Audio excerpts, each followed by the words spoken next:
Hello friends, my self कंचन शर्मा। आपका आज फिर से एक बार स्वागत है हमारे यूट्यूब चैनल जीनियस क्लासेस पर। ठीक है बच्चों, कल मैंने आपको AS2 के न्यूमेरिकल्स कराए थे और आज मैं आपको AS3 कैश फ्लो स्टेटमेंट के बारे में बताऊंगी। ठीक है, चलिए स्टार्ट करते हैं। देखिए बच्चों, सबसे पहले तो मैं आपको ये बता दूं कि AS3 जो है हमारा कैश फ्लो स्टेटमेंट, वो एक्चुअल में है क्या। ठीक है, देखिए जो AS3 है ना, वो डील्स करता है कैश स्टेटमेंट से। ठीक है, मतलब क्या है कि एज पर AS3 हमारा cash balance, cash at bank balance और कैश इक्विवेलेंट आएगा। ठीक है, ये आएगा हमारा AS3 में। ठीक है, और जो ये हमारा कैश फ्लो स्टेटमेंट है ना, इसकी जब हम इसको प्रिपेयर करते हैं ना, तो इसकी 3 एक्टिविटीज़ होती है। ठीक है, cash flow from operating activities, cash flow from investing activities और cash flow from financing activities. ठीक है, देखिए जो cash flow from operating activities है, उसको बनाने के 2 तरीके हैं, मतलब 2 मेथड हैं। ठीक है, फर्स्ट मेथड डायरेक्ट मेथड और दूसरा इनडायरेक्ट मेथड। ठीक है, और इन्वेस्टिंग और फाइनेंसिंग जो एक्टिविटीज़ बनती है वो नॉर्मल बनती है। ठीक है, मीन्स जब हमें क्वेश्चन बोलेगा कि आप ऑपरेटिंग एक्टिविटीज़ तैयार कीजिए, प्रिपेयर कीजिए ऑपरेटिंग एक्टिविटीज़ डायरेक्ट मेथड से। ठीक है, तो हम डायरेक्ट मेथड से बनाएंगे। अभी मैं आपको बताऊंगी कैसे बनाते हैं। ठीक है, और जब हमें क्वेश्चन कहेगा कि आप कैश फ्लो स्टेटमेंट तैयार कीजिए इनडायरेक्ट मेथड से, तो हम इनडायरेक्ट मेथड से बनाएंगे। ठीक है, चलिए स्टार्ट करते हैं। देखिए ये है बच्चों cash flow statement from operating activities direct method.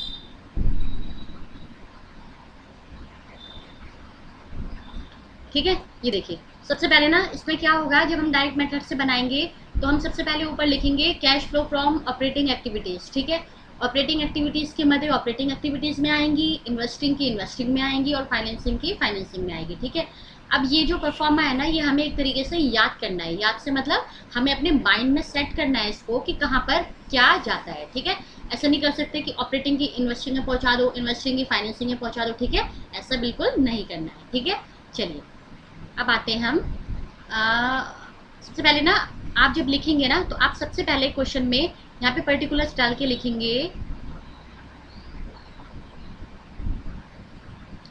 Cash sales. ठीक है,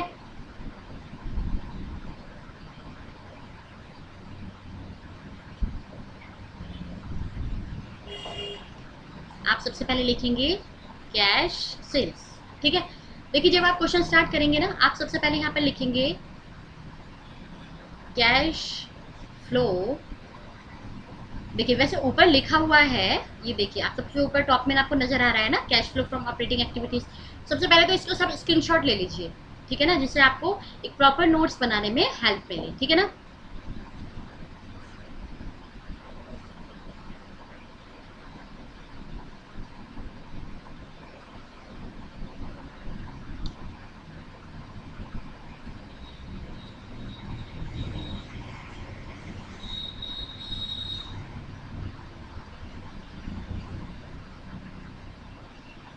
सबसे पहले आप लिख देंगे cash flow from operating activities, जैसे ऊपर शो हो रहा है। ठीक है,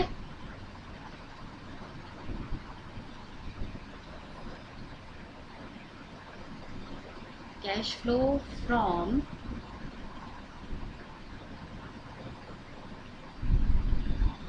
ऑपरेटिंग एक्टिविटीज।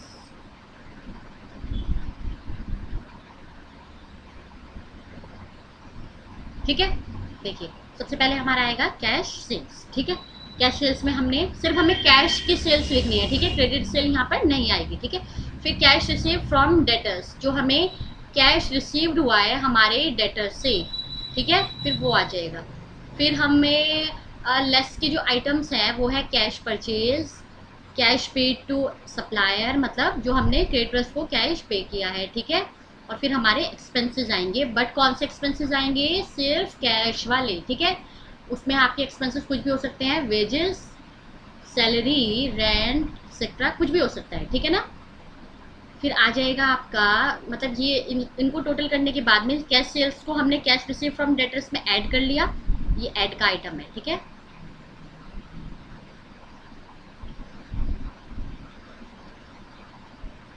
इसको ऐड करना है, ठीक है ना। और ये जो आइटम्स हैं इसको लेस करना है, ठीक है। फिर आएगा cash generated from operating activities, ठीक है। और उसके बाद यहाँ पर इसका टोटल आ जाएगा, ठीक है। और फिर लास्ट में हम क्या करेंगे, लेस इनकम टैक्स पेड, ठीक है। जो हमने टैक्स पे किया है वो लास्ट में पेड हो जाएगा, ठीक है। यहाँ पर आके और इसकी यहाँ पे अमाउंट आ जाएगी इनकम टैक्स पेड की, और घटाने के बाद आ जाएगा cash flow from extra ordinary items. वैसे ये जनरली नहीं दिए होते हैं, लेकिन फिर भी मैं आपको बता रही हूँ कि अगर दिए होंगे तो ये भी लेस होंगे, ठीक है। और फिर लास्ट में आ जाएगा हमारा cash use from operating activities, ठीक है, या कैश फ्रॉम ऑपरेटिंग एक्टिविटीज़। समझ गए बच्चों? आई थिंक यहाँ तक आपको समझ में आ ही गया होगा। बहुत इजी है, लेकिन आप स्क्रीनशॉट साथ में ले लें और इसके प्रॉपर नोट्स तैयार करें, ठीक है ना। चलिए, ये हो गया हमारा डायरेक्ट मेथड से cash flow statement, cash flow from operating activities, ठीक है। चलिए नेक्स्ट में आइए। डायरेक्ट मेथड कंप्लीट हो चुका है हमारा। डायरेक्ट मेथड बहुत छोटा सा है, इसलिए आपको कोई प्रॉब्लम नहीं आएगी, ठीक है।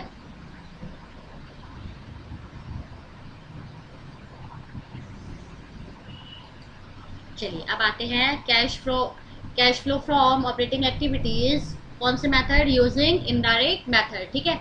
इनडायरेक्ट मेथड थोड़ा लेंथी है लेकिन बहुत इंटरेस्टिंग है, ठीक है। बस आपको इसको ध्यान से समझना है, ठीक है। देखिए, जब भी हम इनडायरेक्ट मेथड को स्टार्ट करेंगे तो हम अपने नेट प्रॉफिट से करेंगे, ठीक है। Net profit as per PL account, ठीक है। ये हमें क्वेश्चन में गिवन होगा। सेकंड रुकिए।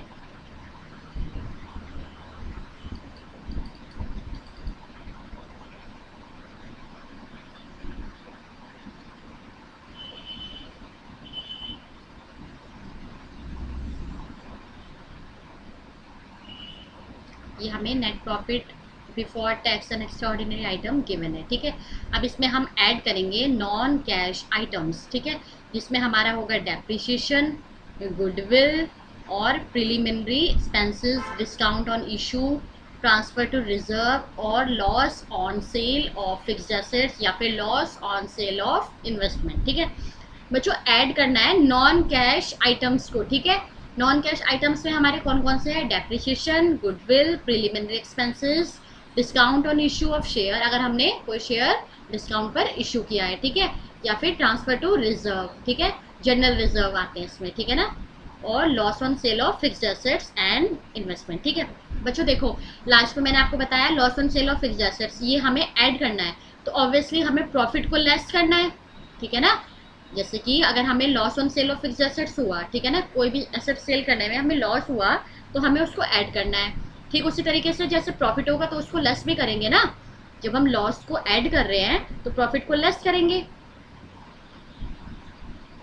ठीक है।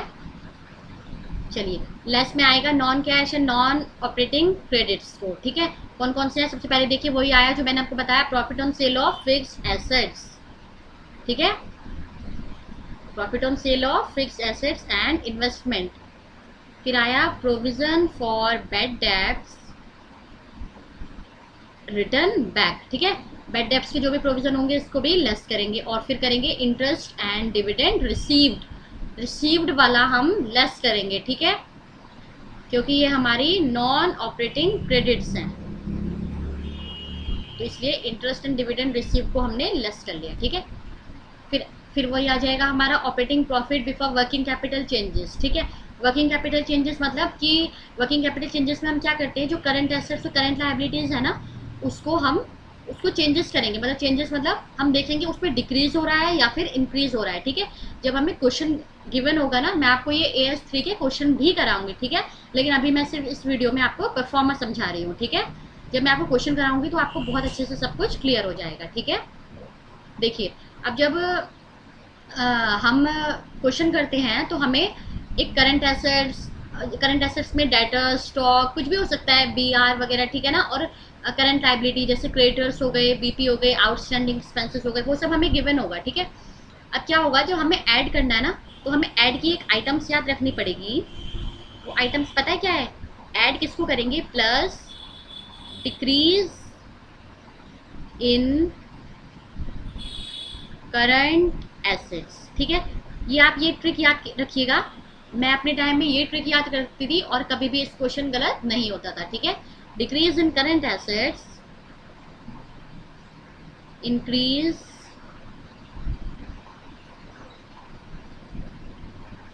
इन करंट लायबिलिटी। ठीक है,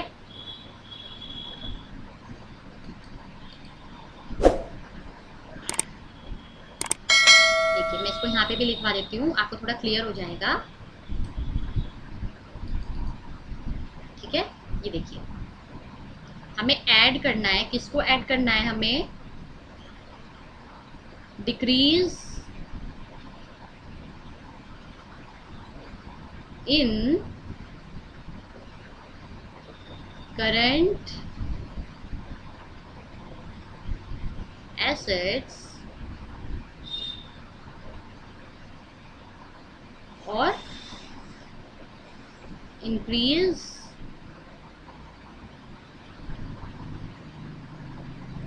इन करंट लायबिलिटी। ठीक है बच्चों, देखिए इसको ऐड करेंगे, working capital changes, before working capital changes आने करने के बाद करेंगे हम ये सब। ठीक है, ऐड और लेस। अब देखिए लेस को ना मैं सिर्फ ऐड वाला याद रखती थी, लेस वाला ऑटोमेटिकली बन जाता था। देखिए जब हमने डिक्रीज इन करंट एसेट्स किया है ना, तो हम यहाँ पे लेस क्या करेंगे, इंक्रीज इन करंट एसेट्स। ठीक है, और ऊपर हमने किया है add increase in current assets, और यहाँ पर करेंगे डिक्रीज इन करंट लायबिलिटी। ठीक है बच्चों, ये एक मेमोरी टेक्निक है, इसको आप हमेशा याद रखिएगा। ठीक है, चलिए आते हैं क्वेश्चन में।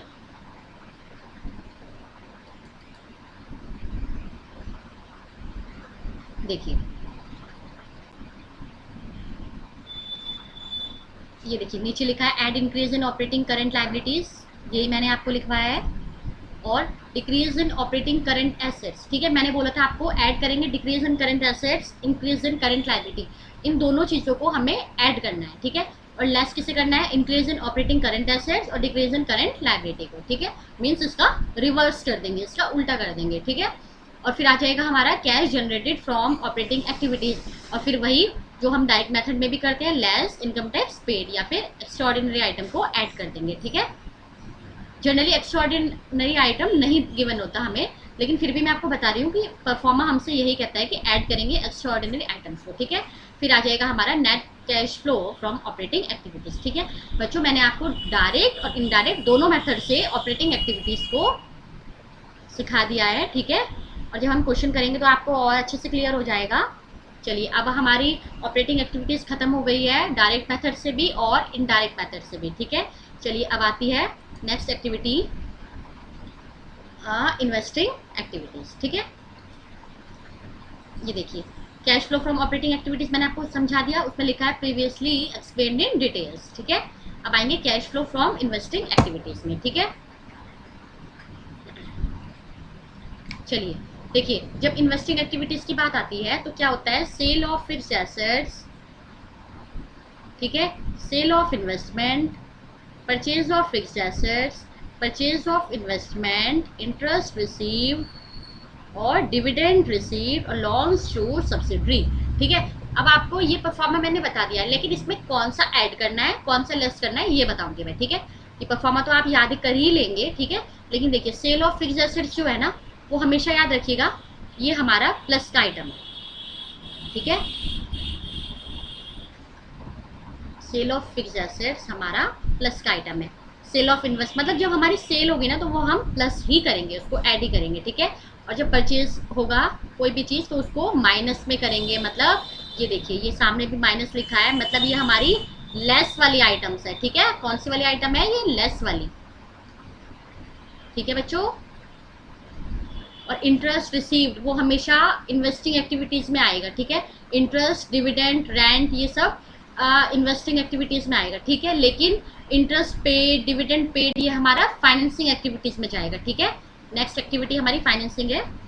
ठीक है। और फिर जब ये वाला इन्वेस्टिंग एक्टिविटीज कंप्लीट हो जाएगा, फिर हम क्या लिखेंगे नीचे बच्चों, net cash from investing activities. ठीक है, ये देखिए ये लिखा है net cash from investing activities. ठीक है, चलिए नेक्स्ट में आते हैं, फाइनेंसिंग एक्टिविटीज। ये हमारी लास्ट एक्टिविटी है। ठीक है बच्चों, आई होप आप सबको समझ में आ रहा होगा।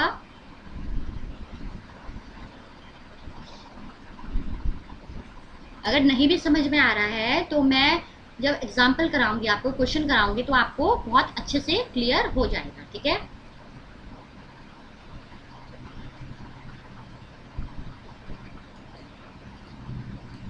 ये देखिए ये लास्ट एक्टिविटी है हमारी फाइनेंसिंग एक्टिविटी। ठीक है, इसमें बच्चों क्या आता है, issue of bonus shares, issue of shares, ठीक है, एंड डिबेंचर्स। बोनस नहीं आते, इशू ऑफ शेयर्स आते हैं। ठीक है, issue of shares and debentures. ठीक है, proceeds from long term borrowing, repayment of long term borrowing, redemption of preference share, of dividend paid, interest पे। मैंने बताया था ना, डिविडेंड रिसीव्ड और इंटरेस्ट रिसीव्ड वो आएगा हमारा इन्वेस्टिंग एक्टिविटीज में, और जब पे करेंगे उसको पेड वाली आइटम्स आएगी हमारी फाइनेंसिंग एक्टिविटीज में। ठीक है,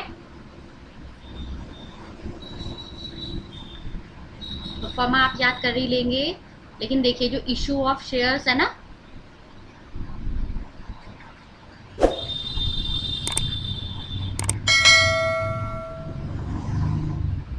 issue of shares and debentures जो है ये हमारी प्लस की आइटम है। Proceeds from long term borrowing ये हमारी प्लस की आइटम्स है। ठीक है, और जब हम किसी चीज़ का रिपेमेंट करेंगे, किसी लोन का या किसी लॉन्ग टर्म बोरोइंग का, तो वो हमारी लेस की आइटम है। ठीक है, ये हमारी आइटम्स है लेस वाली।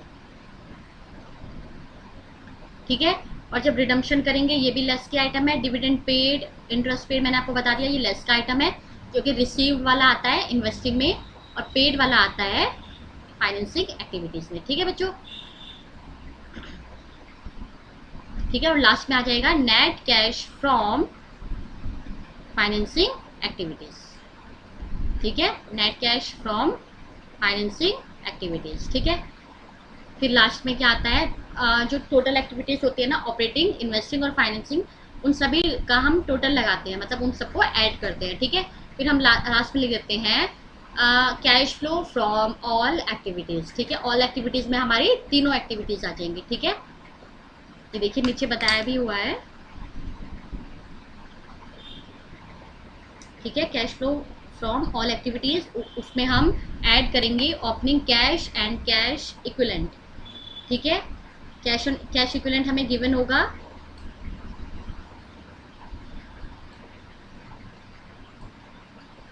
ये देखिए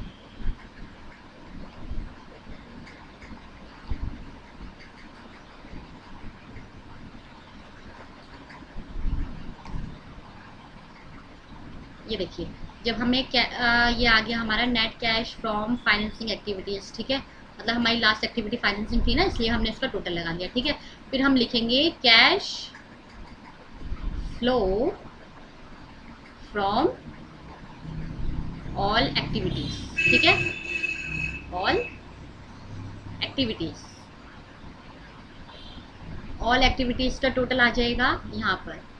ठीक है, और फिर हम करेंगे उसको add opening cash and cash equivalent. ठीक है, ठीक है बच्चों, और फिर लास्ट में आ जाएगा हमारा क्लोजिंग कैश, और जो हमारा कैश बैलेंस हमें गिवन होगा ना क्वेश्चन में, वो हमारा एक तरीके से यहाँ पर आंसर मैच हो जाएगा। ठीक है, ठीक है बच्चों, आई होप आपको आज की क्लासेस पसंद आई होगी। ठीक है, आपको कोई भी डाउट हो इसमें तो आप हमें टेलीग्राम चैनल पर अपने डाउट्स भेज सकते हैं। ठीक है, ठीक है बच्चों, अगर आपको ये क्लास पसंद आई हो तो लाइक कीजिएगा, सब्सक्राइब कीजिएगा। ठीक है, ओके, अपना ख्याल रखिएगा, बाय बाय, टेक केयर।